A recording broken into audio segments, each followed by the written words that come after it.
আজকের দিনটা ছিল সত্যি অনেক গরম।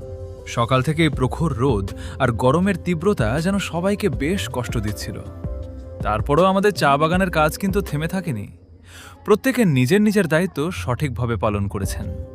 সারাদিনের কাজ শেষে যখন কাজের জায়গা থেকে ফিরে আসছিলাম, তখন ভাবলাম আজকের এই মুহূর্তগুলো একটু ভিডিও করে আপনাদের সঙ্গে শেয়ার করি। সত্যি বলতে গরমের মধ্যে কাজ করা মোটেও সহজ নয়। রোদের তাপ, ঘাম আর ক্লান্তি সব কিছু সামলে সবাই নিজের কাজ শেষ করেছেন। কেউ মাঠে ব্যস্ত, কেউ নিজের নির্ধারিত কাজ নিয়ে ব্যস্ত, আবার কেউ সারাদিনের কাজ শেষে ক্লান্ত শরীরে বাড়ির পথে রওনা দিয়েছেন। কিন্তু এত কষ্টের মাঝেও সবার মধ্যে ছিল কাজ শেষ করার এক ধরনের দায়িত্ববোধ। কাজ থেকে ফেরার সময় চারপাশের দৃশ্যটাও ছিল বেশ সুন্দর।